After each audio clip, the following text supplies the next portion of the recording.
movement, breath and sound, as we all know, BMS, breath, movement and sound is a very integrated part. And I do teach shamanic dance, or earth spirit dance is what I call it, because I feel that through movement, for me anyway, I mean, some people have music, some people have prose, some people have writing that they really express themselves through, but I find that the movement actually anchors the experience of the mind and anchors the experience of consciousness, or whatever it is that we're exploring and tapping into and investigating in, to be able to let that sink into the body and feel it more. Somehow moving through space and time is what we do anyway in our life. Whether we move in a fragmented way, in a hurry through stress, or whether we move in a very graceful way that allows the movement to bring things into a harmonious union, is, I think, vitally important in terms of integrating, embodying that spirit force. Being able to breathe. Dancing, movement allows you to breathe and move through time and space in a way that otherwise we may not really feel comfortable to do that.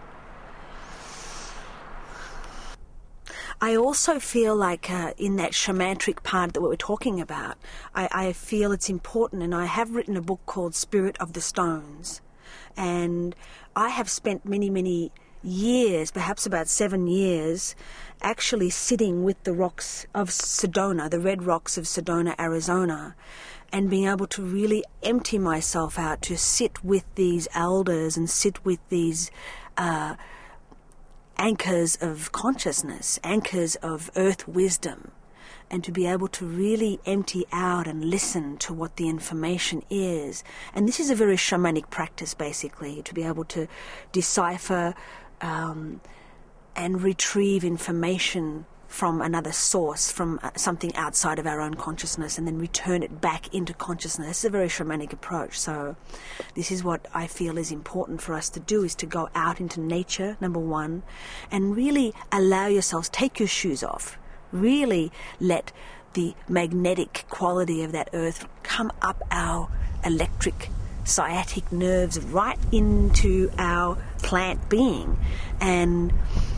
empty out and be present with nature as a beautiful goddess, as a beautiful teacher, as a counselor, as a, we have nature as a cafeteria, it's a hospital, it's a florist, it's a playground, it's many things. And so when we really appreciate nature and go out into at this sacred sanctuary to connect with the heart of the earth, the core of the earth, the wisdom being of the earth through nature, I find this is a really important directive, and especially with the changes of the earth and what's coming,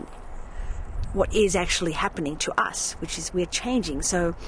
it's important for us to increase our frequency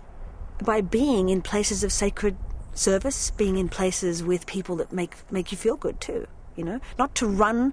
from things that don't feel good, but to really have enough mainstay and enough grounding and enough presence to be able to be your full potential wherever you are, so that you can help other people and you can spark the divine in other people. That's pretty tantric. Just to be able to spark a light in someone with just a blink of an eye, just a bit of a flash of the eye, but you need to have that Shakti presence, that life force energy. And I find that going out into nature and through dancing and through breathing and through embodiment, the embodiment of all these things, embodiment of consciousness, it's not enough to operate from here, from our heart, up, and to think that this is where our spiritual nature is. Our spiritual nature needs to come all the way down into the darkness to really bring the light into the dark and illuminate those dark corridors so that we can see where we're going, so that we can really enjoy our life and be able to impregnate, that's a tantric term, impregnate others with that spark of life, that Shakti energy. The Shakti is the female life force principle energy. It's that manifested consciousness energy into matter, into the matera, into the mother. Matera is a Greek word for mother. And then the Shiva is the consciousness that is unmanifest, not in form yet, and that's the patera, that's the father. The Greek word for father is patera, the pattern, the consciousness, the template of consciousness needs to come all the way down into the body, into the flesh, into the root, into the earth. So that's what my message is, to bring that light from the cosmos all the way down, in and down. So the breath is in, and the awareness with the exhale goes all the way down, so that we can really be in our bodies, in our freedom, as a door, as a portal of consciousness.